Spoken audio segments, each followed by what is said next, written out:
सुंदरवन जंगल में टुनटुनी चिड़िया अपनी बेटी पिंकी और पति बंटी कबूतर के साथ रहती थी। बंटी एक लकड़हारा था। पिंकी अपने कॉलेज की पढ़ाई पूरी कर चुकी थी और घर में रहकर अपनी माँ के कामकाज में हाथ बटाती थी। एक दिन बंटी की छुट्टी थी, वो घर पर आराम कर रहा था। पिंकी अपनी माँ से कहती है, मम्मी बहुत दिन हो गए आपके हाथ के बने छोले भटूरे खाए हुए। आज तो पापा की भी छुट्टी है, आज छोले भटूरे बनाओ ना, हम सब मिलकर खाएंगे।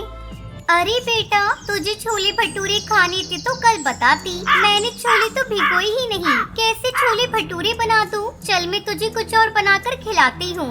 नहीं मम्मी, मुझे तो छोले भटूरे ही खाने हैं। तब तक आप लोग कमेंट पे बताएं 67 + 79 कितने होते हैं। तू इतनी बड़ी हो गई है लेकिन तुझे अकल बिल्कुल भी नहीं है। छोले भटूरे खाने की जिद लगाकर बैठी है, कैसे बना दूं? बिना भिगोए छोले नहीं बनते बेटा, मैं तुझे किसी और दिन बनाकर खिला दूंगी। तुम्हारी मम्मी ठीक कह रही हैं बेटा, जाओ जाकर कुछ और खा लो। ऐसा करो टुनटुनी, तुम कल ही छोले भटूरे बना लो, मेरा भी मन तुम्हारे हाथ के बने स्वादिष्ट छोले भटूरे खाने का हो रहा है। ठीक है जी, जब आप दोनों का मन इतना ही छोले भटूरे खाने को हो रहा है तो मैं कल ही छोले भटूरे बना दूंगी। अगले दिन टुनटुनी छोले भटूरे बनाती है और सबसे पहले पिंकी को खाने के लिए देती है। अरे बस बिकर पिंकी, सारा तू ही खा जाएगी तो हम लोग क्या खाएंगे? पापा मम्मी ने इतना स्वादिष्ट छोले भटूरे बनाया है कि जितना भी खाते जाओ मन ही नहीं भरता। अच्छा ठीक है बेटा, मैं तेरे लिए कल फिर से छोले भटूरे बना दूंगी।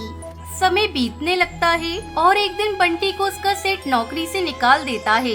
वो घर आकर टुनटुनी को ये बात बताता है। ये आप क्या कह रहे हैं जी, आपको नौकरी से निकाल दिया? हाँ टुनटुनी, सेठ को काम में कम मुनाफा हो रहा था, इसलिए सारे कर्मचारी बेरोजगार हो गए। पता नहीं अब हमारा घर खर्च कैसे चलेगा, यही सोच सोच कर मेरा दिमाग खराब हो रहा है। आप चिंता मत करिए, कुछ ही दिनों में सब ठीक हो जाएगा। ऐसा करता हूँ मैं टुनटुनी, कल से ही दूसरे काम की तलाश करूँगा। अगले दिन बंटी कबूतर अपने दोस्त के पास काम मांगने जाता है। आओ आओ बंटी भाई, बहुत दिनों के बाद दर्शन दिए। सुना है तुम्हें नौकरी से निकाल दिया है, जरा विस्तार से बताओ। इस मामले में मैं तुम्हें ज्यादा नहीं बता सकता दोस्त, क्योंकि मुझे भी कुछ खास पता नहीं है। मेरे लायक कोई काम होगा तो बताओ, मुझे काम की सख्त जरूरत है। ठीक है, अभी तुम घर जाओ, 1-2 दिन में मैं सोचकर तुम्हें बताता हूँ। वो वापस घर लौट आता है। पापा आप बेकार में परेशान हो रहे हैं, मम्मी के हाथ में तो जादू है, इनके जैसे कोई छोले भटूरे नहीं बना सकता। आप ऐसा करिए, छोले भटूरे बेचने की दुकान खोल लीजिए।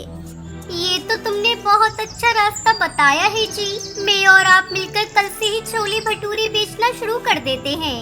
अगले दिन से बंटी और टुनटुनी छोले भटूरे बेचने लगते हैं। दीदी, एक प्लेट छोले भटूरे कितने की है? बस 20 रुपए प्लेट है बहन। 20 रुपए प्लेट? ये तो बहुत सस्ती है। लाओ मुझे 1 प्लेट छोले भटूरे दो।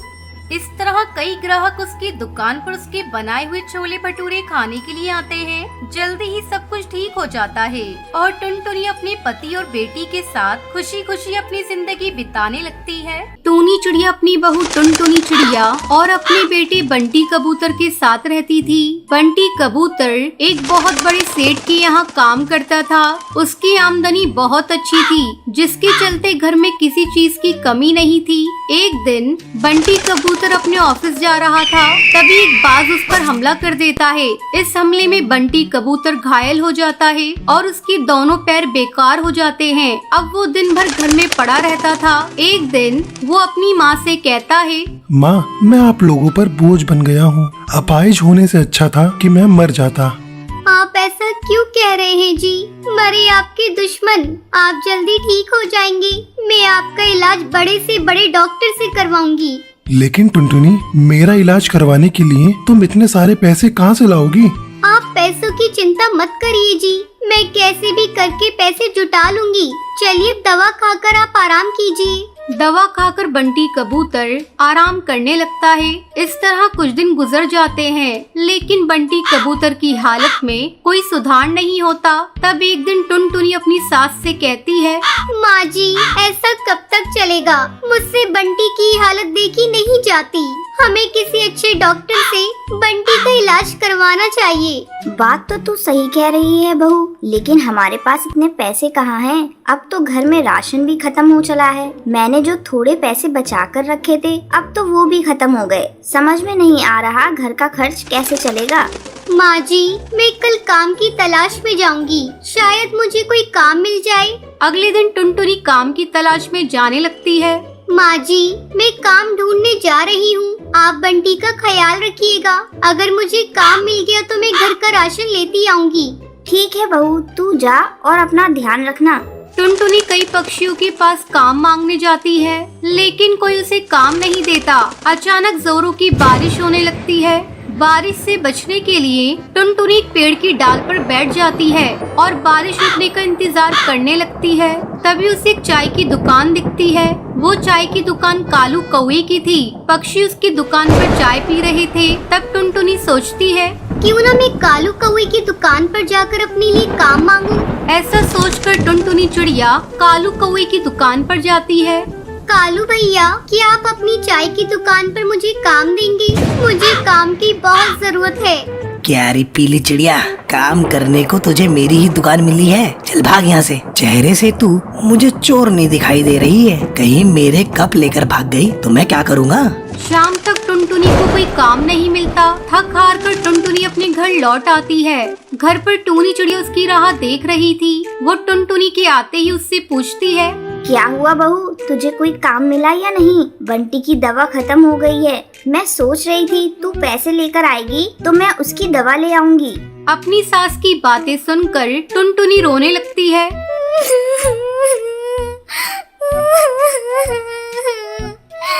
माँ जी, अब क्या होगा? कोई मुझे काम नहीं देता, सब मुझे चोर समझते हैं। मैं हार गई माँ जी, मैं हार गई। टुनटुनी, तुझे किसने चोर कहा? मुझे बता, मैं अभी उसकी खबर लेती हूँ। माँ जी, दूसरों को दोष देकर क्या होगा जब मेरी ही किस्मत फूटी है। टूनी चिड़िया के बहुत जोर देने पर टुनटुनी चिड़िया से कालू कौवे के बारे में बताती है। टुनटुनी बहू, जब कुछ गलत होता है तो कुछ अच्छा भी होता है। मेरे दिमाग में एक आइडिया आया है, क्यों ना तू भी एक चाय की दुकान खोल ले। तेरे हाथ की बनी हुई चाय बहुत ही स्वादिष्ट होती है। अरे वाह माँ जी, आपने तो बहुत अच्छा आइडिया दिया है। ये आइडिया मेरे दिमाग में क्यों नहीं आया? मैं कल से अपनी चाय की दुकान खोल देती हूँ। इसमें लागत भी बहुत कम आएगी और मुनाफा अच्छा खासा हो जाएगा। फिर हम लोग बंटी का अच्छे से अच्छा इलाज करवा सकते हैं। अगले ही दिन टुनटुनी चिड़िया अपने घर के सामने चाय की दुकान खोल देती है। धीरे धीरे उसकी दुकान पर पक्षी चाय पीने के लिए आने लगते हैं और उससे अच्छी आमदनी होने लगती है।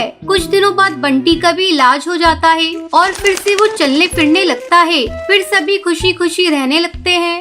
रामपुर के जंगल में टुनटुनी चिड़िया अपने देवर और देवरानी के साथ रहती थी। टुनटुनी चिड़िया का पति कालू कौवा शहर की एक बहुत बड़ी कंपनी में काम करता था। टुनटुनी की शादी को 5 साल गुजर गए थे, लेकिन अभी तक उससे कोई बच्चा नहीं था।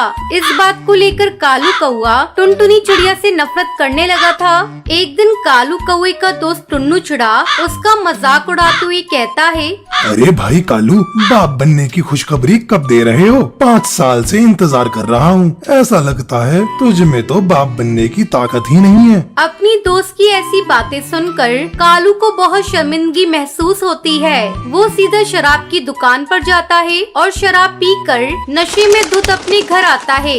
ये क्या है जी? आज आप शराब पीकर घर आए हैं? कब से आपने शराब पीना शुरू कर दिया? ये शराब हमारी खुशियों में आग लगा देगी।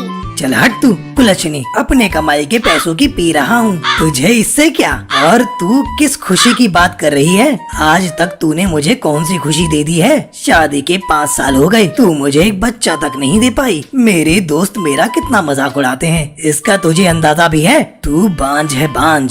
इतना कहकर कालू कौवा वहीं बिस्तर पर सो जाता है। अपने पति की जली कटी बातें सुनकर टुनटुनी चिड़िया रोने लगती है।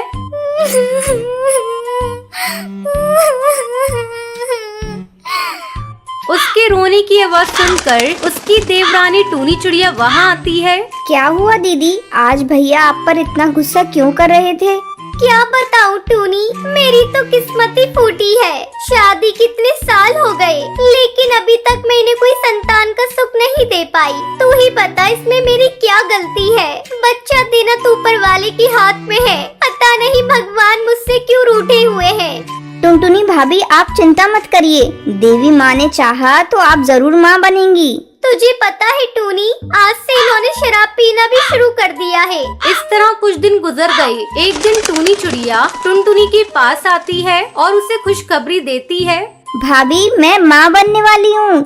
ये तो बहुत अच्छी बात है टूनी। अब इस आंगन में तेरे बच्चे की किलकारी गूंजेगी। तो रुक, मैं तेरा मुंह अभी मीठा कराती हूँ। टूनी चिड़िया बहुत खुश थी। रात को जब कालू कौवा घर आता है तो टुनटुनी चिड़िया उसे ये बात बताती है। सुनो जी, इस घर में बच्चे की किलकारी गूंजने वाली है।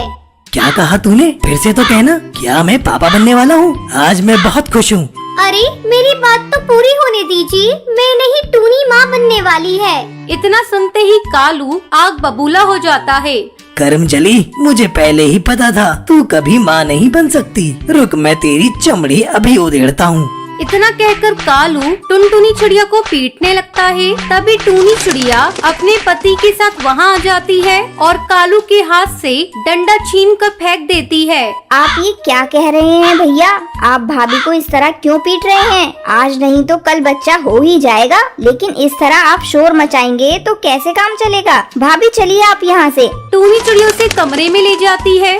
भाभी मेरी बात तो मानिए, आप देवी माँ की पूजा करना शुरू कर दीजिए। देवी माँ जरूर आपकी सूनी गोद भरेंगी। अगले दिन से टुनटुनी चिड़िया देवी माँ की पूजा करना शुरू कर देती है। इस तरह एक महीना गुजर जाता है और देवी माँ की कृपा से टुनटुनी चिड़िया माँ बन जाती है। देवी माँ, आपका लाख लाख धन्यवाद। आपने मेरे टूटते हुए घर को बचा लिया। आपकी कृपा से आज मेरी सोनी गोद भर गई और अब से मेरा घर भी बच्चे की किलकारियों से भर जाएगा। बच्चे को पाकर कालू कौवा भी खुश हो जाता है। वो शराब पीना छोड़ देता है और अपनी गलती की माफी टुनटुनी चिड़िया से मांगता है। टुनटुनी, मुझे माफ कर दे, मैंने तेरे साथ बहुत बुरा किया। टुनटुनी चिड़िया अपने पति को माफ कर देती है और फिर सभी खुशी खुशी रहने लगते हैं।